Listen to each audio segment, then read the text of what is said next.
I'd like to commence with an acknowledgement of country. I acknowledge the Gadigal and Wangal people of the Eora Nation, from whose lands this event is being broadcast today, and pay respects to their elders, past, present, and emerging. I also acknowledge the traditional custodians of all the lands where you're joining us from today. Feel free to make your own acknowledgement of country in the chat box if you'd like to do so. So, our guest today. Our guest is Angelo Loukakis. Angelo has a truly storied career as a writer, teacher, scriptwriter, editor, and publisher. He is the author of the fiction titles Vernacular Dreams, Messenger, The Memory of Tides, and Houdini's Flight. He's also written a number of non-fiction works, including a book for children, The Greeks, and a book of the SBS television series Who Do You Think You Are? His collection of short stories, For the Patriarch, was winner of a New South Wales Premier's Literary Award and was studied on the New South Wales HSC syllabus for over 15 years. Angelo wrote the 1980 film Dancing, as well as the SBS television series The Girl from Steel City. He served on the Literature Board of the Australia Council, now Creative Australia, from 1985 to 1987. He was Executive Director of the Australian Society of Authors. And of course, he was the founding chair of our very own Writing New South Wales, which was then known as the New South Wales Writers' Centre. Welcome, Angelo. We're so glad to have you here. Well, thank you, Sophie. Hearing you read that out makes me feel so tired. Does it? It's so impressive. We've had so many amazing guests on First Friday, and still that is just it's an amazing resume. Congratulations. Oh, well, thank you. Thank you very much. Thank you. To start out, I was wondering, we've had a chance to talk a number of times, over the past while, but I haven't actually asked you what first inspired you to become a writer. What a good question. For the kind of writer I think I turned into, there had to be a particular kind of spur, and I should say that I grew up in not very far from current premises on Norton Street, Leichhardt. As a kid, my parents took me there in 1951. I think I was almost 1 year old when I arrived in Leichhardt. And for the next 20 years, that was my home. We lived in rooms behind a shop. My father was a grocer. And it was a time of change and growth and ferment, I suppose, in that suburb, which changed from a place where people had largely of Anglo-Irish descent to one of immigrant descent. So there were Italian people from Italy moved in, people from Greece, from the old Yugoslavia, as it was then called. This is in the pre-Asian days, if you like, of migration. And a shop is a great theatre. I remember as a kid standing behind the counter and watching all these different people come in. My father would serve them, and he had a particular manner, and my mother would also work in the shop. And there were all kinds, and I guess I was the sort of kid who noticed. So that was part of the original kind of interest. I was interested in people and the way they spoke, and had plenty of living examples, if you like, models. Then came school, and I was a reader. I mean, I liked to read whatever was going. I had cheap encyclopedias of those days, and I liked to go to the library and read whatever was going. I mean, boys in those days were encouraged to read books like Treasure Island and the Swiss Family Robinson and things like adventure stories. And I went to a boys' high school in those days for me was Fort Street, which was a boys' high school only then. And so what did we read? H.G. Wells, Joseph Conrad, the English tradition largely. American literature hadn't much arrived in the 1960s. So I was a reader, and it was a while before I finished up at university. I didn't go to university until some years after school. And the reading habit kicked in for me there as part of an arts degree. So I suppose, and I had these stories to tell. I mean, we were in a situation of cultural. So there was clash, but there was also just the usual abrasions that come with different people coming up against other different people, and these were the things that I was interested in. For the Patriarch was a book of stories about immigrants, largely by and large, or working class Australian people who were also the people who lived in the nearby streets. Um, and so there were plenty of characters, if you like. But I like to think of my early characters as having a sort of a human and a dimension that was not necessarily a cliched one. Um, so I started to write short stories. And at this point, I should say something about context and setting. I mean, it's one thing to sit down and write something, but it's another question whether there's a context for what you're doing and the possibility of reception for what you're doing. And a couple of things had coincided in the 60s and 70s in Australian culture, if you like, society, to allow the growth of a local literature. Until then, there was a literature, and it was the literature of Lawson and Patterson and the Anglo-Australian tradition, the bush tradition and so forth. But by the 60s and 70s, with the changes in Australian society, there were more possibilities for people who wanted to represent life through fiction. And we must remember, and this relates to the origins of the Writers' Centre too. It was a more communitarian time. Governments had yet to swallow the Kool-Aid of neoliberalism and were very involved in developing, literary and other cultural foundations. So when I was a young guy, you could get a story published in a small magazine. The small magazines were often run by university students or people just with a passion to put together a small magazine and circulate it among their cohort. So so where did the Writers' Centre come from in all this? Well, we had activist arts ministers and activist senior bureaucrats. In the late 80s,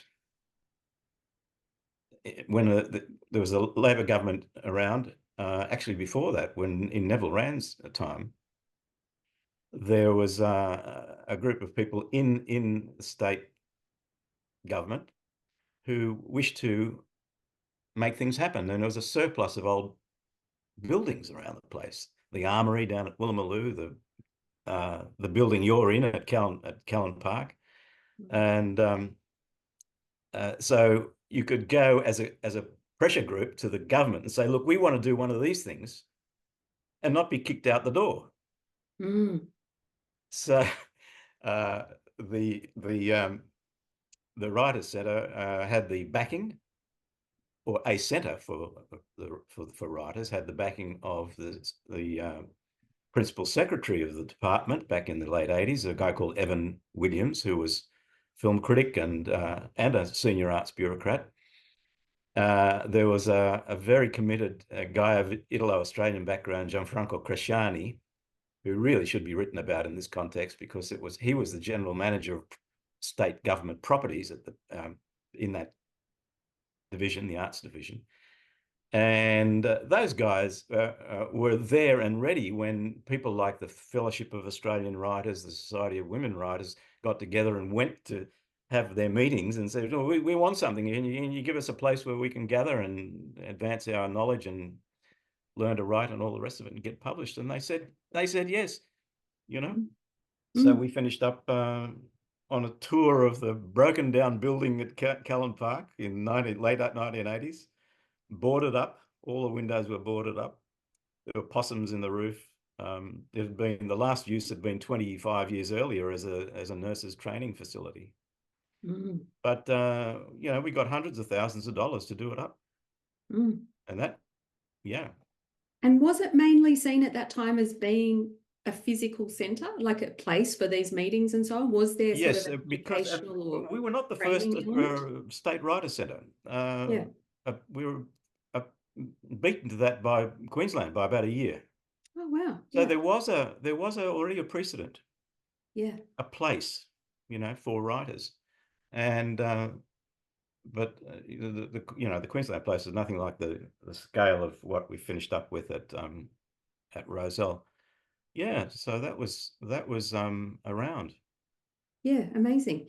And so what was it like in the early days?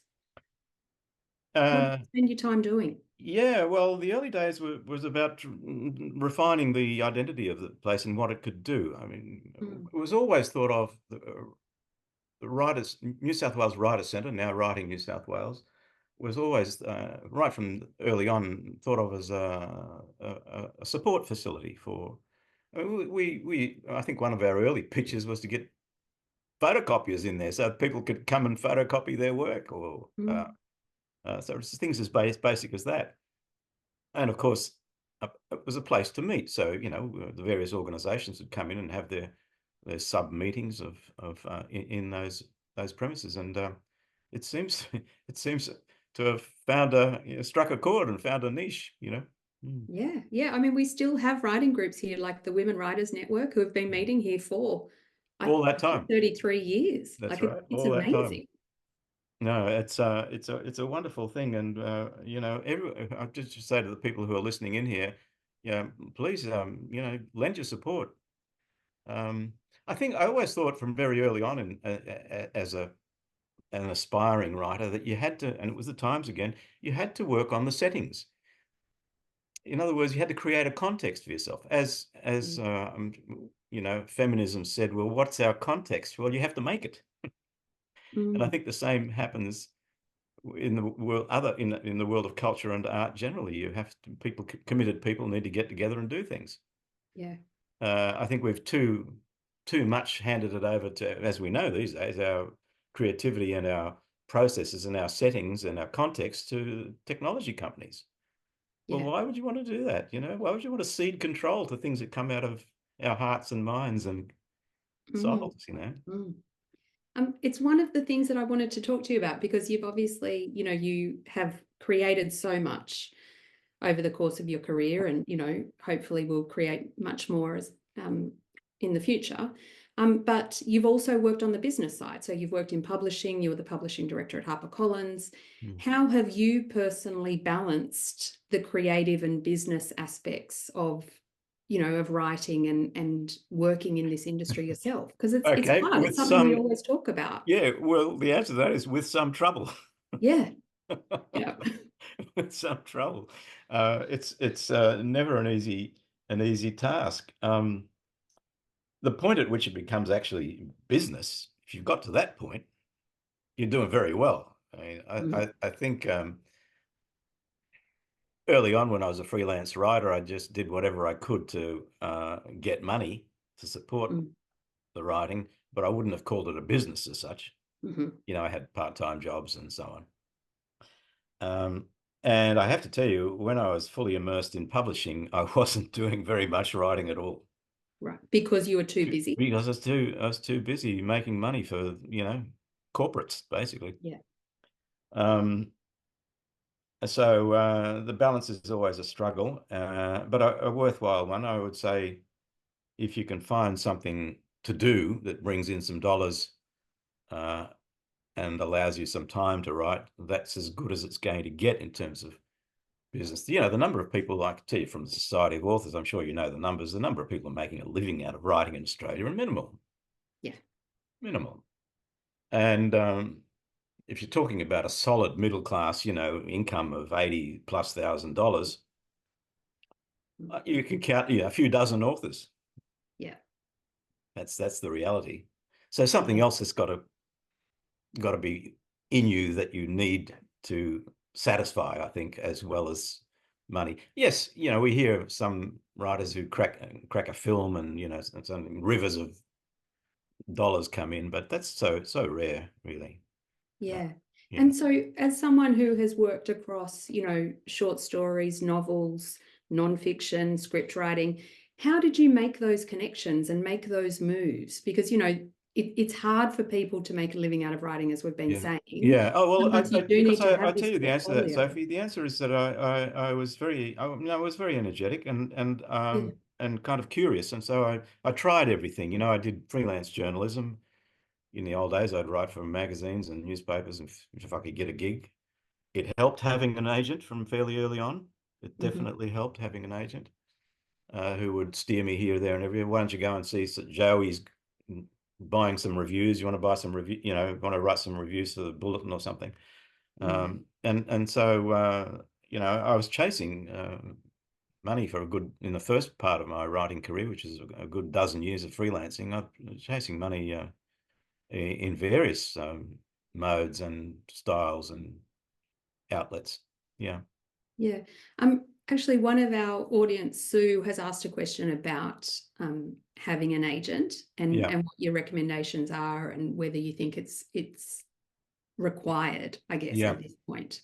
What do Yeah. you think? Look, it might be. It depends on the author and depends on so many variables and all this.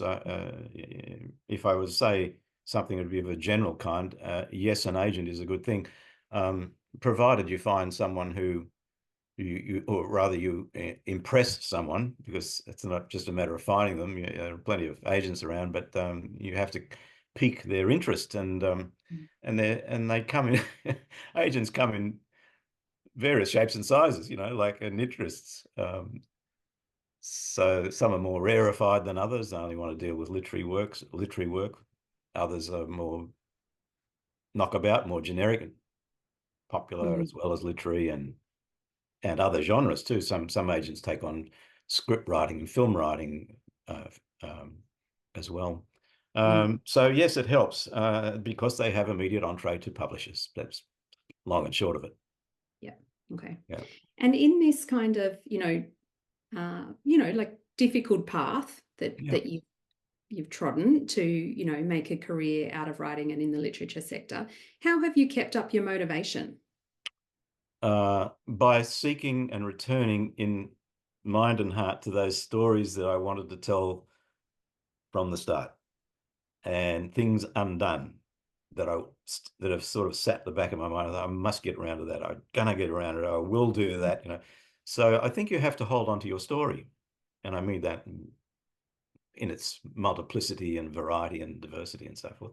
Obviously a life has many aspects to it and many events and many actions, but if some of these just stay with you and you think, oh, I've got to write that, I've got to reshape that, I've got to tell it in a different way, I would like other people to hear this or read this, then you can keep going. It's what's keeping me going at the moment with yet another novel. So which I have to say is causing me some grief. But if you think your story is strong enough and others concur, then you've got some reason to keep going. Yeah, absolutely. And what about, I just want to tease out a little bit more that idea that you mentioned about context and creating context. Yeah. Because if you have a story that you feel passionate about telling, but you Yeah. can see that maybe the world publishing, the book buying public is not ready for that, like how Mm. do you kind of move towards that or try to create that context? Well, I think these days it's not hard to test things. I mean, with everyone on social media and uh, there. I mean, you can build an interest group Mm-hmm. either through the traditional way through a website these days, but more less so social media, and make and gently and carefully address your friends. Mm-hmm. uh, Show them what you're working on, get some support or otherwise get some feedback. I think that's a good thing to do. It has to be, people don't want to be manipulated in yet another place called Facebook, because we're already, manipulated in so many ways. But um, it's not a million miles distant from when we used to gather for Friday night readings of our badly produced, paper literary magazines 40 years ago or 50 years ago now. This is just an electronic. You can make an electronic village out of that might want to sit around your proverbial campfire to listen to something or other. And you know, if you've got access to a group, make the most of it, I would say. Yeah. Yeah. And you know, it is easier to produce text these days. You just it's all electronic. You don't have to, you know, bash away at a manual typewriter or whatever, you know. Yeah. Yeah. So that brings us to the topic of the kind of changing role of the writer today, in Yeah. that, you know, like I remember a couple of decades ago when a writer would be launched, they would have an expectation of their publisher that there would be a lot of support in terms of publicity, marketing, and so on. And now there's more onus on writers to have that kind of network built up already, to be kind of au fait with, you know, marketing and publicity themselves. Yes. What advice do you have about that and the changes that you've Well, seen I in? think that's where the writers, where Writing New South Wales comes in, and writing support groups come in, because it is a different world, and uh, you're in a position to offer advice and guidance, I would have said, on that very subject. I'm sure you're running courses already about Yeah. related to that. Yeah. Mm. Yeah. Yeah. So, I recommend people to, I don't know whether you and I have had this chat, but I suspect, I have a feeling we were talking about getting stuff out once upon a time, and I was talking about the collapse of the Soviet Union, and how the message was actually handed around on street corners on bits of paper, Mm. and the process was called Samizdat. And so the stories were told, things were recorded underground and passed among your peer group, your families, your neighborhoods, and so on. I think that the world needs a modern version of that kind of committed connectivity, I think. Mm. Mm. Um, and it could be fiction or non-fiction, whatever. What are some of the other kind of industry trends that you've seen? Like Michael, for example, asked about what trends you've seen in what Australians are reading. Okay, well, they're certainly reading more what we would have once called straight genre books in fiction, lots more. How did that happen? Because through the late 80s and into the early 90s, we had an influx of branch offices of multinational English and American publishing companies. And there was hardly, I mean, there were very few what we think of now as genre thrillers and romances, very few available in the 70s, produced by Australians. There were things called the general novels written by people like Tom Keneally or Thea Astley or so forth, which weren't thought of as literary novels back then. They were just general novels because they were, about human subjects, and in those two cases, very well written. But the local arms of the multinationals were encouraged to find local authors who could do the same kinds of things with local subjects. That would be good, and with international subjects of international interest, if that were possible. So the sheer publishing opportunities went from, I don't know, a few dozen each year to hundreds, and then ultimately thousands over the space of 10 or 15 years. If you look at what was around in genre and popular fiction terms in the mid 70s and compared it to what was around 20 years later, there's enormous exponential growth. Yeah. So there's an appetite. So if the question is about, do people want to read genre work? Yes, so they do, and they also want to read literary work, so which also gladdens my heart. When I was at HarperCollins, I was involved in developing a local science fiction and fantasy list. At the same time as we borrowed an imprint from the Brits called Flamingo and built up a local literary list under the HarperCollins, banner. So that's still the case. I mean, if I walk into a bookshop now or go online to look at what's available, I see a great variety of styles and interests around. I don't know what's really hot right now. That's for someone, with their finger on the pulse, but, whichever the latest author is. But, people like Jane Harper and others have creamed it, haven't they, with Yeah. their novels. So, Yeah. and And the yeah. list at Harper, was that the Voyager list? Yes, that's right. Oh, Yeah. amazing. Wow. That's Yeah, the Voyager incredible. list. Yeah. Yeah. Yeah. No, it was, well, we had a very good, energetic, commissioning editor for that who, yeah, Louise Thurtell, who you may have read about his, yeah, anyway. Yeah. Amazing. Mm. And so since you've got your publisher's hat on for a second, Mm. obviously a lot of people who are joining us are writers, aspiring writers, emerging writers. What are the most important factors you think they should be aware of when sending a manuscript to a publisher? Well, finding out how the publisher wants to receive it. It's the first thing. And because there are clearly barriers there. It isn't an open table or an open door. Mm. So find out what they're looking for. Go through their lists, see what's there. And if you've got something that relates but is different in some small or interesting way, then it's got to be to your advantage. But yeah, study. I mean, it's learning to be a writer is as much about learning how others have done it and seeing where you fit in as it is about being a solo genius and, just I don't need to know what Fred did or Mary did. I'll just do whatever I feel like doing. It's not quite like that. Books are a social activity. There has to be an interest there somewhere, and you need to know what that interest is without necessarily getting, cynical and kind of without getting cynical about it. Yeah. Yeah. Yeah. Mm. And in the course of your career, did you go from HarperCollins to then working here? Is that the order that it went in? No, I was. After HarperCollins, I worked at Simon and Schuster for a couple of years.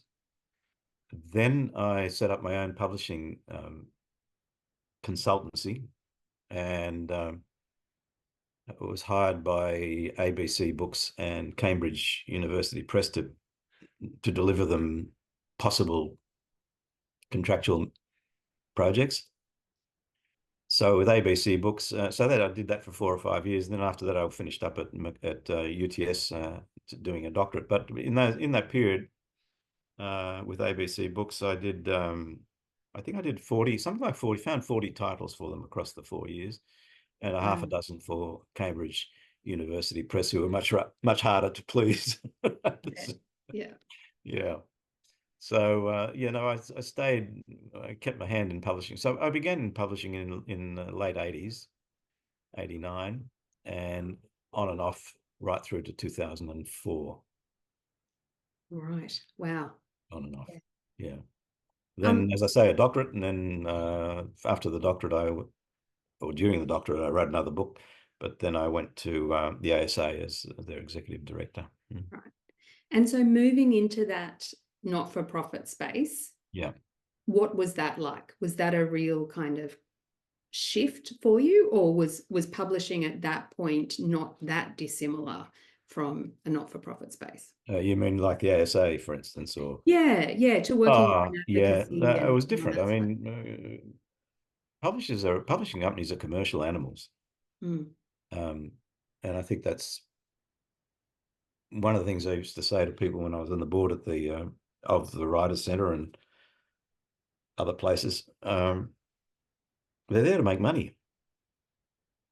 And if they have too many flops in 1 year, and then too many flops in the second year, and too many flops in the third year, there's no company. And got a lot of disappointed authors and shareholders, if it's a big company, who are very unhappy.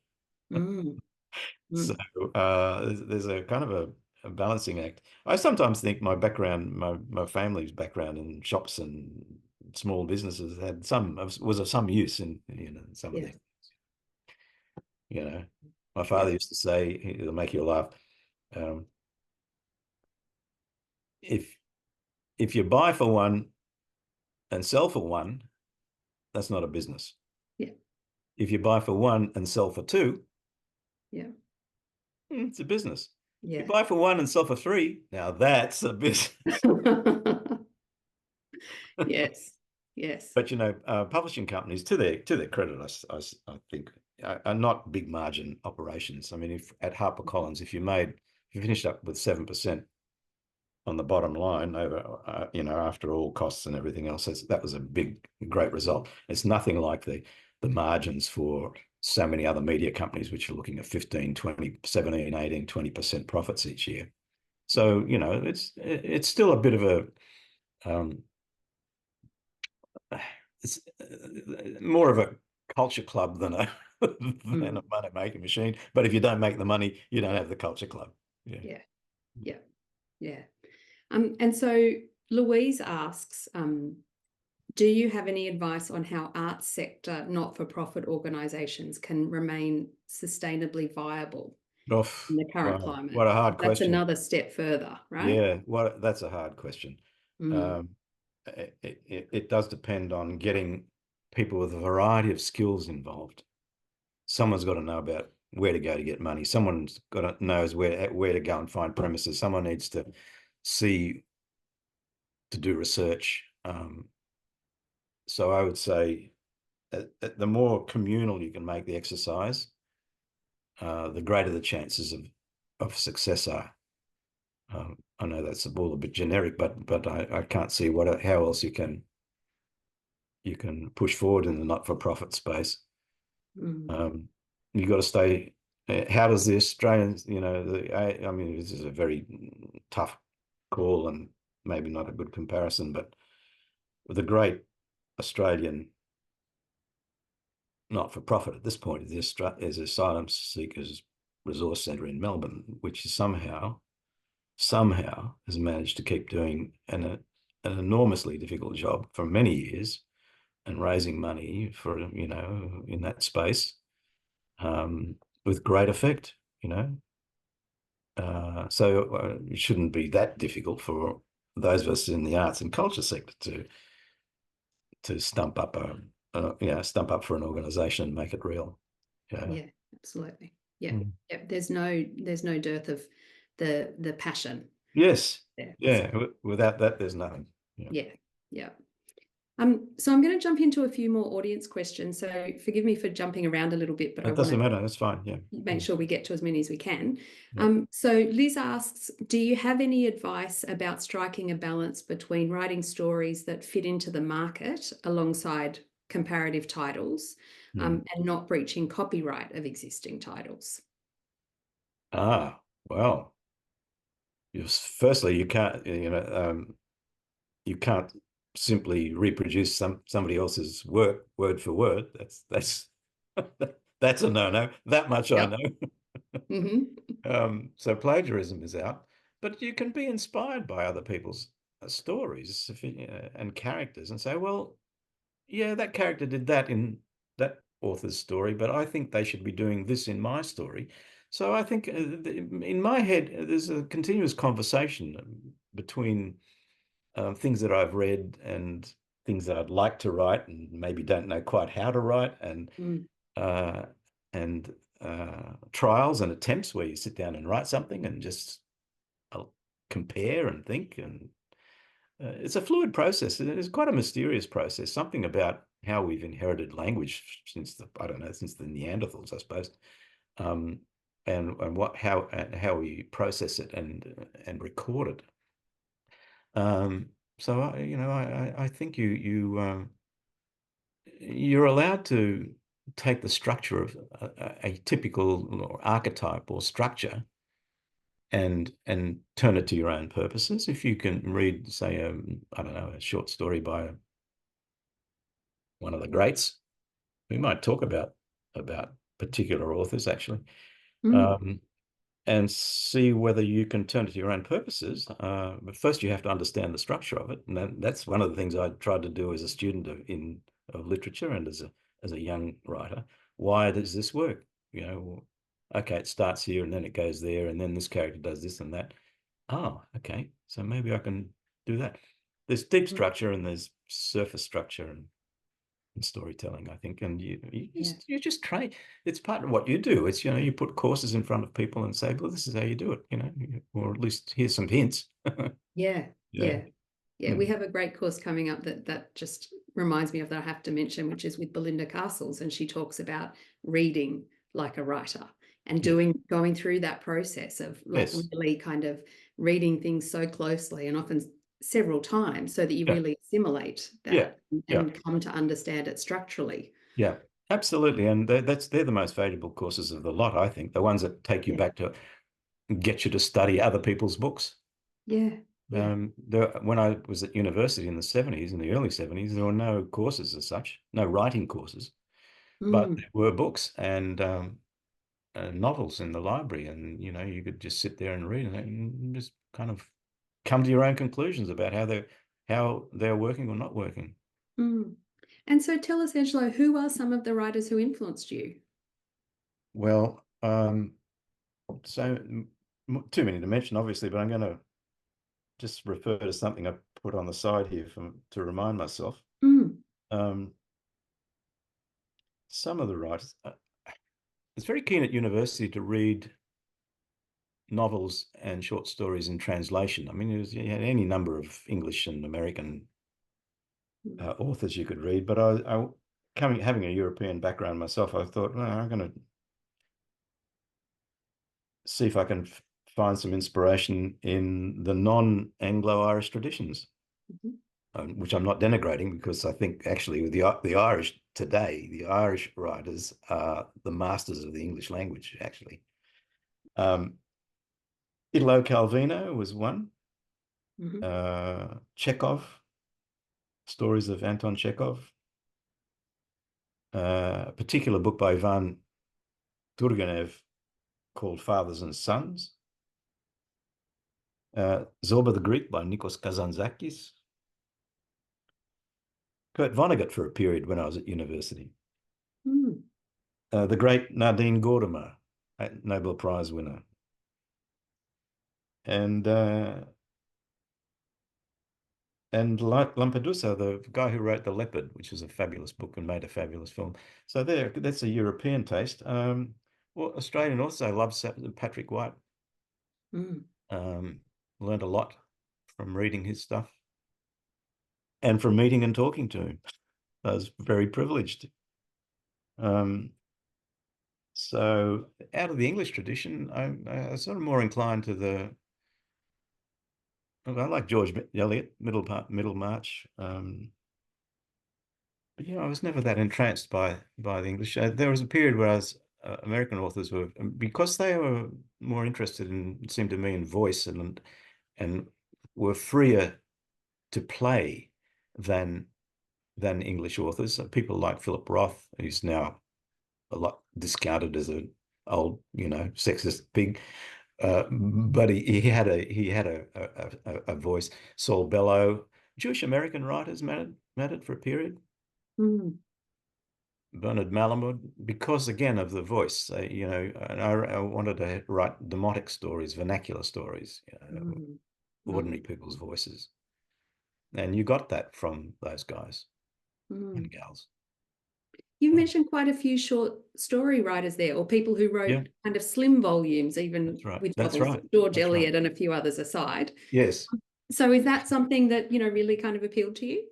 Yeah, I think I was probably okay at capturing moments rather than, creating long extended narratives. And Mm, I did that for the first three books of fiction, though, very scene based and very episodic. But mm, oh, there's so many ways to write it, and it's about your disposition. Some people are more patient than I am. They're prepared to keep going, or I want to end things. That's it, right? You're done now. Get off the stage. Yeah. On to the next On thing. to the next one, yeah. Yeah.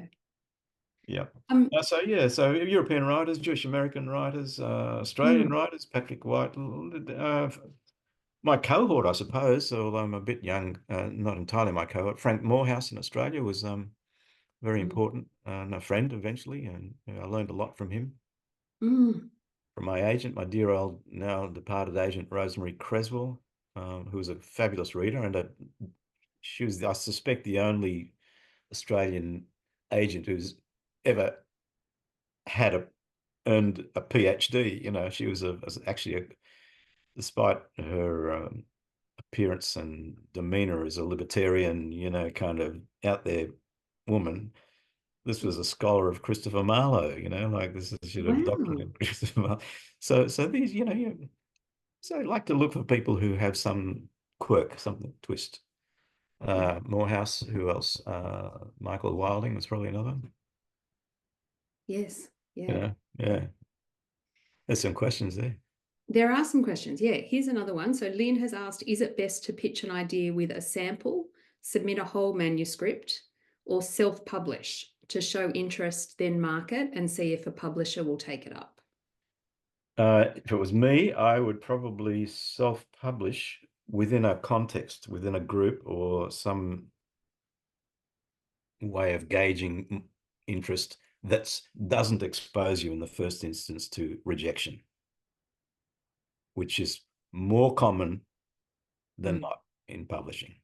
Yeah. So sort of try your chops, is how I'd say, using musical terms here, you know, try your chops with people you have trust, but who are not necessarily going to say nice things to you all the time. But book club groups, reading groups where you pass a few pages around to each other. And I know that's the sort of stuff that's still happening at the Writer Centre, at Writing Very This. much so. Yeah. Yeah. In fact, I think we have more interest in writing groups now than for a number of years. Yeah, It's well, great to see. that's good, and you know, just tell them about Samishtat, you know, the revolution. Yes, that's right. Pamphlets on the street corners. That's right. Absolutely. Absolutely. Stacey has a really great question here. She's asked, do you think screenwriting helped you create more evocative descriptions in your future fiction writing or helped inspire different types of stories? Yes, to both of those things. I Yeah. learned a lot from screenwriting. Yeah. One of the things is to cut out entrances and exits. You know, the joinery of traditional fiction or prose writing, you know, where you gradually bring a character in the break and gradually take them out again. People like Frank Morehouse, who wrote those essentially in a discontinuous way, were masters, and I learned from him particularly to leave out the unimportant bits. What, you know, what do you actually want this character? What do you want the reader to think of this character? So, and what am I going to give this character to say or do, without, you know, creating this movement, this fake movement, you know, as if the world flows, you know, from one thing neatly to another and to another and to another. Yeah. So. Yeah, great. I had a question which actually was put to us by Andrew, our operations manager, which I promised I would ask, which is about our organisation, about Writing New South Wales, and what was something that you tried to achieve that you didn't get to? Is there anything that is still unfinished in your mind in terms of Writing New South Wales and our goals?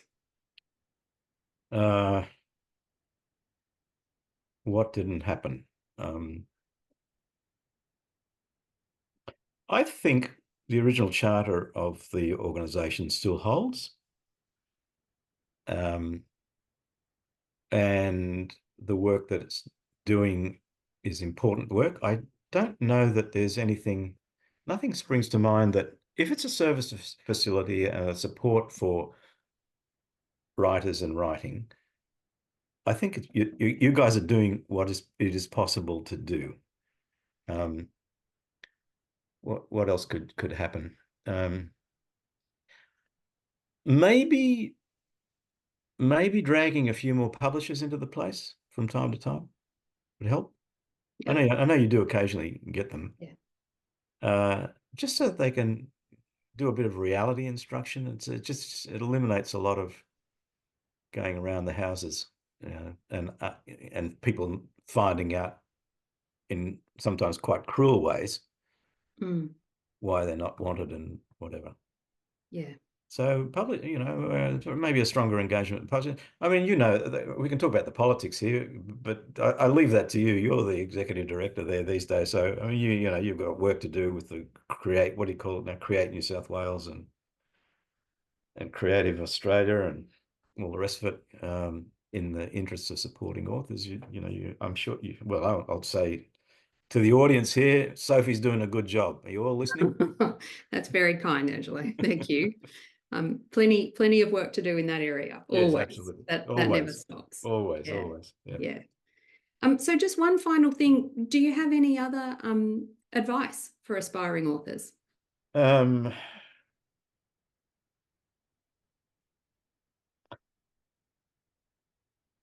well, the first bit of advice is to keep going. I think it's easy to get disheartened. No, some people more so than others, but I think to keep going and to connect. My advice is to connect, support, use the facility, use what the writers, in New South Wales has got to offer. Create your own groups, talk to each other, and I think we need all of us, just as citizens, never mind as potential writers, to take a greater charge of our destinies than we are taking at the moment, by handing over so much to, multinational technology companies. So, a great bugbear of mine.